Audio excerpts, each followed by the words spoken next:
Kontrak P3K diputus gara-gara APBD tak sanggup dibayar. Legislator DPRD Sumsel meminta ada kepastian anggaran dari pusat untuk membayar pegawai pemerintah dengan perjanjian kerja atau P3K. Bila mengandalkan APBD terus-menerus, kontrak P3K terancam diputus. Ini ada beberapa kabupaten menyampaikan kalau beban P3K menjadi tanggung jawab APBD. Maka minta maaf, P3K hanya kami kontrak hingga Desember tahun 2022 dan Januari 2023 dan seterusnya kita tidak tahu nasib P3K, ungkap dari anggota Badan Anggaran DPRD Sumsel, Saleh KS Del.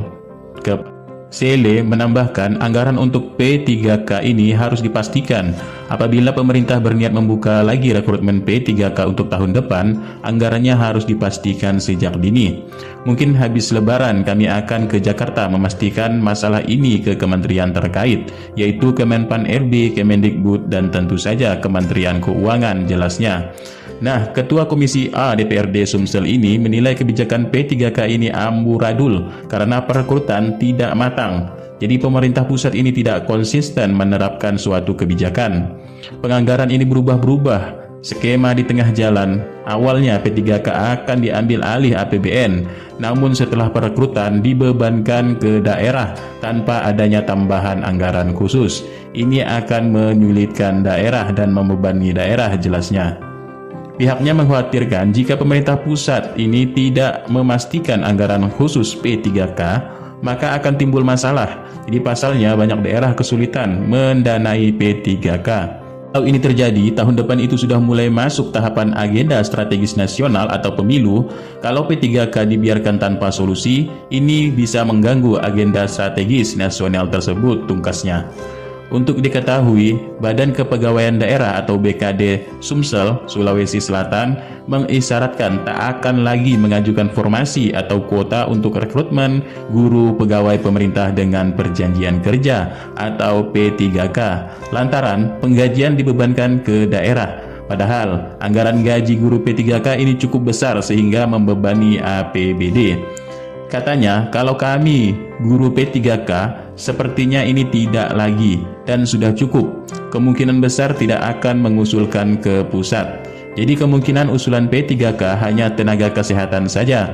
Bulan April ini kita sudah masukkan usulan, ungkap dari Kepala BKD Sumsel, Imran Jauzi saat dikonfirmasi kemarin, pada 13 April tahun 2022.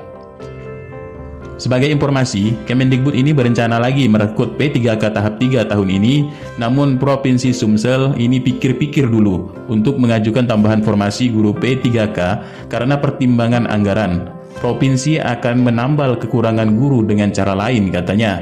Jadi kita masih bisa merekrut guru honorer karena pengaturannya tersendiri. Penggajiannya juga tidak hanya dari APBD, katanya. Jadi skema pengangkatan di luar P3K dinilai lebih efisien dan hemat anggaran. Pasalnya untuk guru P3K standar gajinya 2,9 juta, sementara untuk guru honorer hanya 1,5 juta. Jadi ada selisih besar. Sekolah jika butuh mendesak maka bisa pakai dana BOS dan menggunakan dana komite juga, jelasnya. Nah, itulah dari BKD Sumsel. Jadi tahun ini katanya tidak akan merekrut kembali P3K karena masalah pendanaan. Jadi jika demikian, maka agenda untuk P3K tahun 2022, BKD Sumsel ini akan pergi ke Jakarta untuk menindaklanjuti hal tersebut, yaitu terkait pendanaan P3K. Kalau tidak, P3K di daerah tersebut ini terancam akan diputus serta kembali lagi menjadi honorer untuk pekerjakan di sekolah, yaitu melalui dana BOS. Jadi mudah-mudahan ini tidak terjadi. Jadi honorer ini tetap diangkat menjadi ASN P3K dan untuk merubah nasibnya serta mendapatkan kehidupan yang layak. Oke, sekian, terima kasih dari informasinya ini. Mudah-mudahan ini tidak akan terjadi. Lebih baik memang pemerintah pusat mengambil keputusan yang lebih bijak lagi. Sekian, terima kasih. Billahi taufiq wal hidayah. Wassalamualaikum warahmatullahi wabarakatuh.